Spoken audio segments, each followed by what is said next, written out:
Buying a home in the GTA right now is not for the faint heart. The prices are shifting. Interest rates are completely unpredictable, as you've seen. And most buyers have no idea how the process really does work. But after this video, you'll understand every major step. You'll know the hidden traps. You'll know what agents don't usually say. And you'll feel a lot more confident in buying in the market today. Hey everyone, it's Clement here, your Greater Toronto real estate broker. I tend to talk to buyers every single day, some who are very excited, some are overwhelmed, and some just completely feel stuck on their situation. But what I've found is the buyers who succeed are those ones who understand the full process, not the Instagram version or the my friend told me so type of version. So this is why today I'm giving you the complete buyer guide from start to finish. So let's begin. So step one, when you first think about buying, the moment you say, I think I'm ready to buy, this is typically where most people make their first mistake.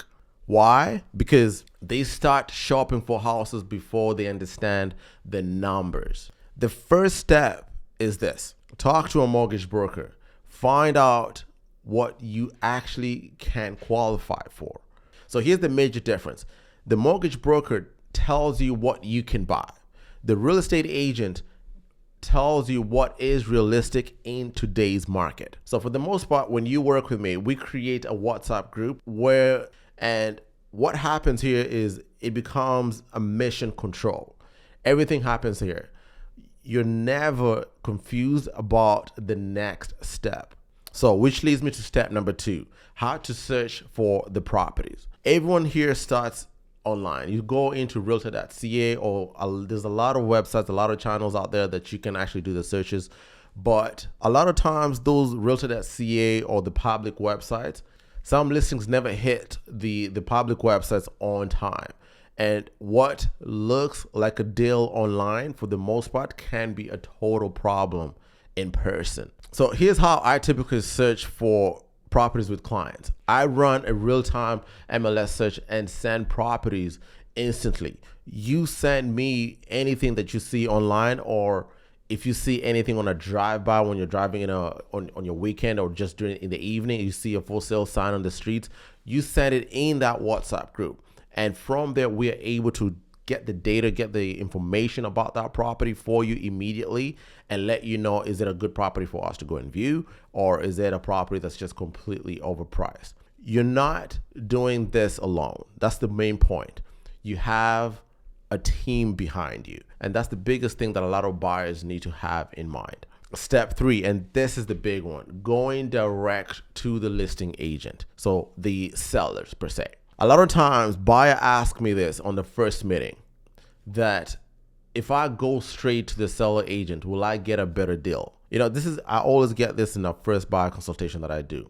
But here are some facts about this. And I want to kind of really break it down and show you how this looks like for you, because it might work for some of you. So what are some of the possible benefits here? You might get faster communication. The agent already knows the seller and they know the situation of the seller. Maybe there could be some flexibility in there. Those are the major positives that you're going to get from that. But the disadvantages about going about this way is the listing agent represents the seller, not you. So they have the seller's interest first before you come in. Their relationship is already in there with the seller before you've showed up. If they're really meeting you for the first time, they can't really advise you on how low to really go, because obviously they want to sell the property for the best for the seller. They can't warn you about issues about the home. So not necessarily they can't. They'll sugarcoat probably some of the issues of the home because they want to sell the property for the client. They cannot protect your interest because you've not had that buyer consultation, so they don't know your real interest about buying the home per se. It's literally like going into court and using the other person's lawyer. It's very few moments where it happens to be a sweet spot where everybody wins when you're representing both sides. I've done it before and it's a tricky one. It usually helps if I've done it before when I'm actually representing the buyer who's my client and the seller who's my client, and I know both of them, and I'm completely transparent in expressing the whole scenario on what's going on and let them make the decision from there. And the thing about this, in most cases, the buyer does not pay the agent directly. The agent is typically paid by the seller, or the buyer agent negotiates the commission with the seller. So why go into it unprotected, into one of the biggest financial decisions of your life? You might want to get that really well sorted and not make major mistakes. So step number 4, conditions you must understand. So one of the conditions here is a finance condition. This gives the bank time to approve the property. Even if you're already pre-approved, the bank still checks the appraisal. Just in case it comes in low, you might have to pay the difference. So it's very important to have that condition in there. That way you're not faced with paying the difference on closing. The next condition is the inspection condition. This is the opportunity to get a certified inspector to check the roof, plumbing, electrical, the structure, the basement, if there's any type of leaks. You want to make sure all these things are checked in. So everything looks good until you end up finding a $20,000 repair when the deal is already closed, or you've not done an inspection. Is the worst case or the worst position to be in. The other condition here is the status certificate condition. This only applies for condominiums, so the condo townhouses or condo apartments.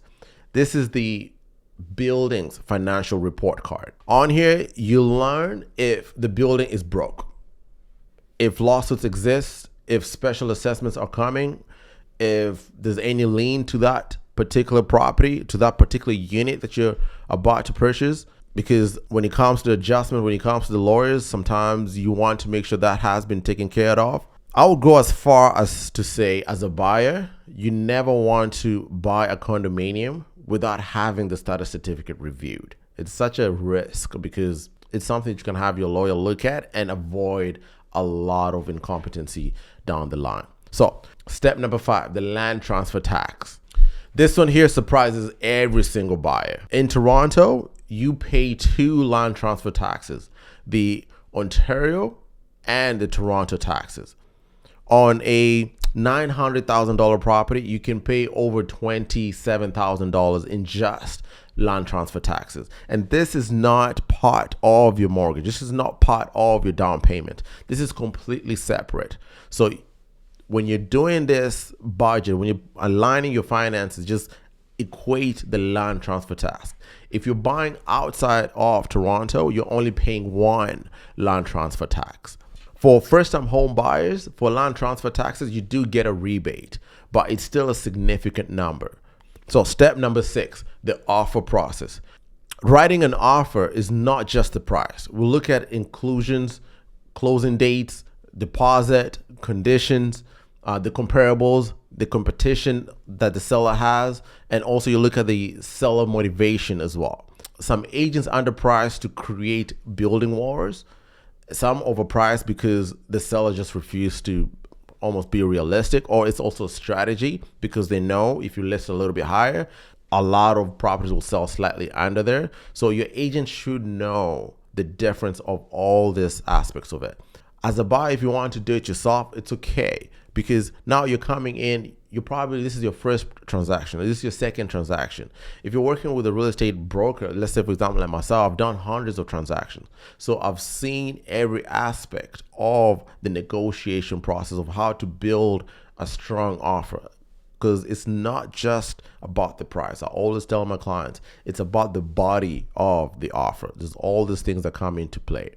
Which then brings me into step number 7, the negotiation secret. Negotiation is not only about numbers. As I mentioned before, it's about timing, tone, reading the other side, positioning your offer properly. In some cases, you might find that silence wins you the transaction. Sometimes speed wins you the transaction or the offer. Sometimes walking away is an actual real strategy. This is why I really think representation matters. You're not negotiating with pretty much like an app. You're negotiating with humans. And somebody who has been through all sorts of negotiations, you've purchased properties, you've transacted a bunch of times, you'll be able to pick up all these things. And I always say this, as a buyer, it's okay to have all these emotions because it's a big transaction you're about to go to, so it's on me as your agent to represent you, to know all these things, to know all the ups and downs, the emotions, the strategies of the sellers. You might be frustrated by them as a buyer, but me as an agent, I need to know this to be able to guide you through the whole process. Now, this leads me to step number 8, what working with me really looks like. Here's the experience that my clients get. So the first thing, communication is a really big thing for myself, and transparency. So I always have a WhatsApp group where everybody is involved. Yourself, my admin, if you want your mortgage broker in there, that's fine as well. Whoever you need to be in that group is in there, because communication, we all need to be on the same page. The second thing is real-time MLS searches, no delays. I set you up on a custom search on the properties that will match your criteria, where you want to be in, so you'll be getting them immediately. So number 3 is smart property tours, and this is based on your criteria. It's not random. It's not just a bunch of random viewings we're doing here. We're being very specific on what kind of properties we're going to view. Number 4, offer strategy calls, and this is before we write anything. So sometimes I might get on Zoom with yourself, or we might get into a deep conference call with everybody that's involved in the transaction to just get clear on the strategy on how we're going to approach these negotiations and how we're going to write it. Then number 5 is full transaction management, so you never feel lost at any time. You have a partner from the start to the finish until you've moved into your home.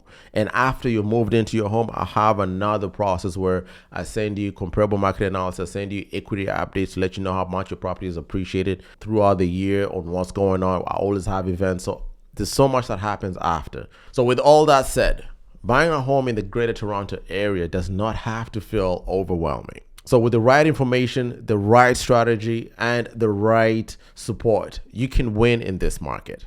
Really, my job as a broker is to protect you, guide you, and make sure you're making the right decision for your future. So if you want everything that I've just talked about in one place, you can download the buyer guide in my description right here to get the process going. And if you're thinking about buying a home in the next 3 months, 6 months, or even 12 months, in the description, you could also schedule a buyer consultation. It's a free buyer consultation, or we can even do it on Zoom if you prefer to do that as well. And we'll create a plan that's custom to your needs and to what you want, and take it from there really, and see if also us working together makes sense. So until next time, see you in the next video. Thank you.